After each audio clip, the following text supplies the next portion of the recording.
Hello my dear student, next question हमारे पास में 33rd मतलब लास्ट क्वेश्चन जो है उसका और पार्ट हम देख रहे हैं। क्वेश्चन में गिवन है a compound microscope consist an objective lens of focal length 2 centimetre and eyepiece focal length 6.25 centimetre separated by 15 centimetre.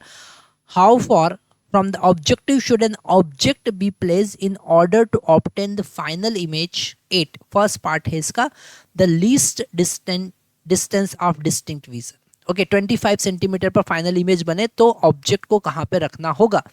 अगर हम कंपाउंड माइक्रोस्कोप की बात करते हैं तो उसका एक ऑब्जेक्टिव होता है ना, ये ऑब्जेक्टिव है और एक आईपीस होगा। ये आईपीस का अपर्चर बड़ा होता है, ऑब्जेक्टिव का अपर्चर छोटा होता है। ऐसा होता है कंपाउंड माइक्रोस्कोप और ये दोनों का कॉमन एक्सिस है, प्रिंसिपल एक्सिस है।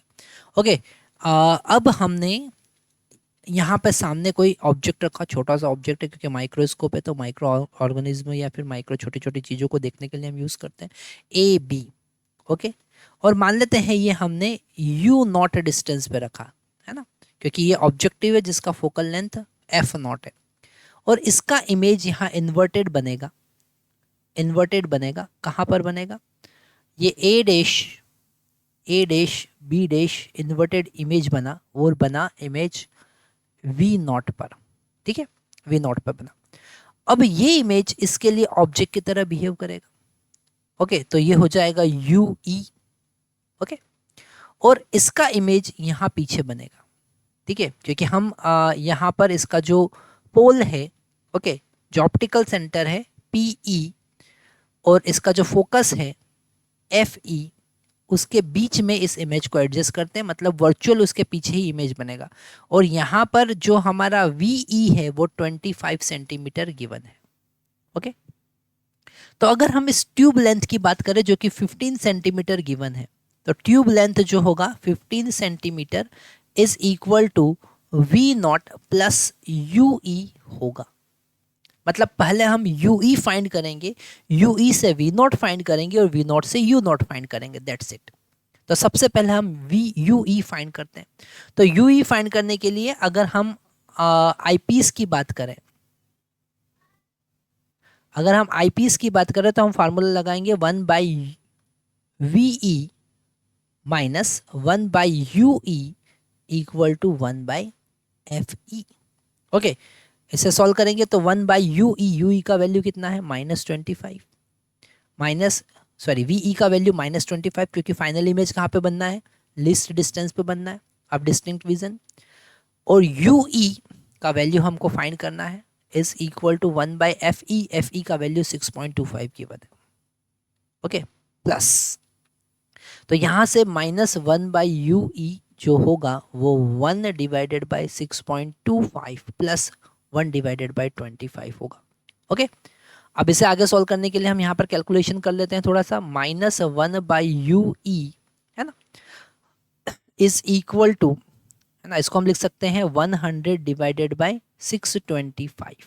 ओके प्लस 1 डिवाइडेड बाई 25, तो इसको हम कैंसिल करेंगे, ये 4 टाइम्स आएगा और ये 25 टाइम्स आएगा। मतलब अल्टीमेट -1 डिवाइडेड बाई यू ई जो होगा वो होगा 5 डिवाइडेड बाई 25। तो यू ई का वैल्यू आया -5 सेंटीमीटर। माइनस तो इस बात को इंडिकेट कर रहा है कि इमेज जो है वो लेफ्ट हैंड साइड है। ठीक है तो यू ई हमारे पास में 5 सेंटीमीटर आया है ना, और दोनों के बीच का डिस्टेंस कितना है 15। तो वी नॉट कितना होगा, अगर हम यहाँ से वी नॉट का वैल्यू देखें, अगर हम वी नॉट का वैल्यू देखें तो वी नॉट कितना होगा, वी नॉट का वैल्यू यहाँ से हम फाइंड कर सकते हैं इस वाली इक्वेशन से। तो वी नॉट कितना होगा, वी नॉट होगा, यहाँ पे लिख लेते हैं 15 is equal to v naught plus 5। यहाँ पर मैग्नीट्यूड लेना है क्योंकि हम लेफ्ट हैंड साइड ही देख रहे हैं इमेज को। तो ये 15 ये 10 सेंटीमीटर होगा। अब हम ऑब्जेक्टिव के लिए इक्वेशन लगाएंगे फॉर ऑब्जेक्टिव। ठीक है ऑब्जेक्टिव के लिए इक्वेशन लगाएंगे 1 by v naught minus 1 by u naught is equal to 1 by f naught, है ना।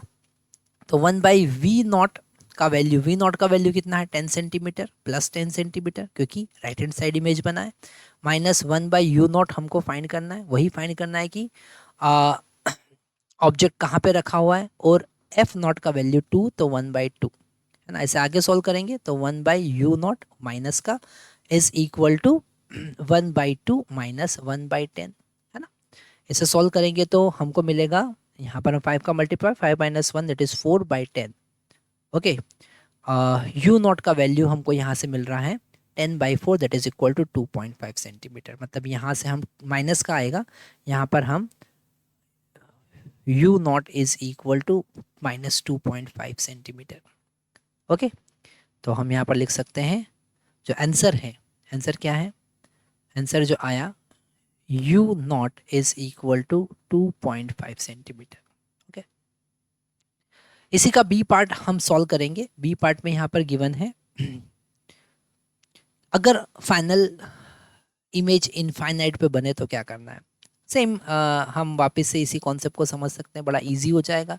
फाइनल इमेज इनफाइनाइट पे अगर हम ट्यूब लेंथ देखें, अगर हम ट्यूब लेंथ देखें एल, तो इस केस में हमको पता है tube length u e plus v naught होता है ना। और इस केस में यू ई का वैल्यू एफ ई के बराबर होगा, तभी वी ई जो होगा वो इन्फिनिटी होगा, है ना। वी ई कहाँ पे होगा, फाइनल इमेज कहाँ पे बन रहा है, इन्फिनिटी पे। मतलब आईपीस जो इमेज बना रहा है वो इनफाइनाइट पे बना रहा है, मतलब ऑब्जेक्ट, उसका जो ऑब्जेक्ट है वो फोकस पे रखा होना चाहिए। तो यू ई का वैल्यू यहाँ से हमको पता चल जाएगा दैट इज 6.25 सेंटीमीटर। ओके, तो हमको यहाँ से वी नॉट का वैल्यू पता चलेगा that is L minus you E. L का वैल्यू कितना है, एल का वैल्यू 15 सेंटीमीटर माइनस 6.25। ओके, तो 0.75 और 14 माइनस 6 जो होगा वो 8 होगा, तो 8.75 ओके सेंटीमीटर।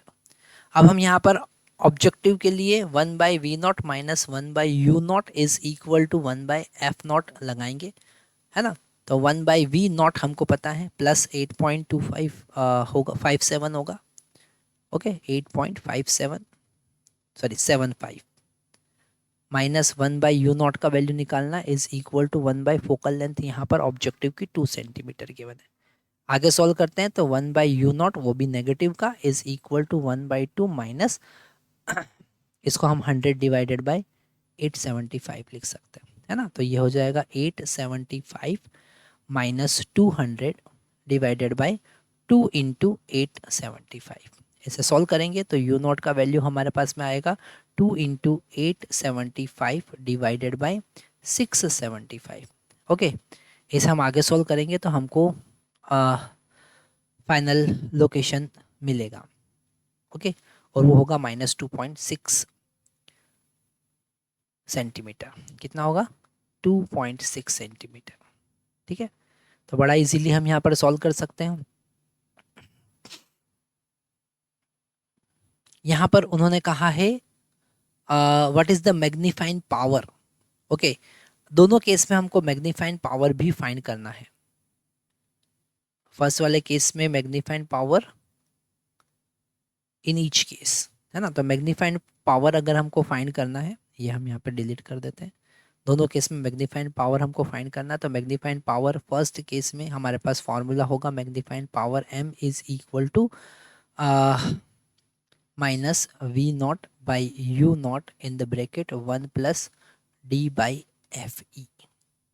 ओके, तो सारी वैल्यू हमको पुट करना है। वी नॉट का वैल्यू हमारे पास में आया था 10, यू नॉट का वैल्यू हमने कैलकुलेट किया था that is equal to 5, just a minute, that is equal to 2.5। Okay, हमने कितना कैलकुलेट किया था एक बार देख लेते हैं।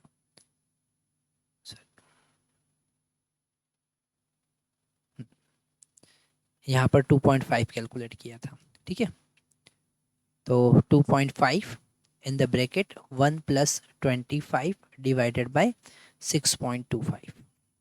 ओके, तो ये हो जाएगा हमारे पास -100/25 मतलब कि 4 इंटू 1 प्लस ये हो जाएगा 250 डिवाइडेड बाय 625। ओके, इसे कैंसिल करेंगे तो ये 10 टाइम कैंसिल होगा, ये 25 टाइम कैंसिल होगा। तो हमको मिलेगा -4 इंटू इसको हम 2 से भी कैंसिल 5 से कैंसिल कर सकते हैं, तो 1 प्लस 2/5 मिला, मतलब कि हमको मिला -4 × 7/5। ओके, तो ये मैग्निफिकेशन फर्स्ट केस में। सेकेंड केस में angular magnification m equal to होगा -V0/U0 × D/FE। ओके, ये मैग्निफिकेशन होगा, है ना, जब इनफाइनाइट पे इमेज बनता है। तो -V0 का वैल्यू हमने जो फाइंड किया था इस केस में वो 8.25 8.75 था, और U0 जब हम कैलकुलेट कर रहे थे तो U0 हमारे पास 2.6 आया था, है ना, 2.6। D का वैल्यू 25 और ये हो गया हमारा 6.25। फिर से इसे कैलकुलेट कैंसिल करेंगे तो हमको मिलेगा 1/2/5। ओके, तो इसे फाइनली अगर हम कैलकुलेट करें तो एक बार आप आंसर देख लीजिएगा, 13.5 आने वाला। कितना आएगा? 13.5। Thank you very much.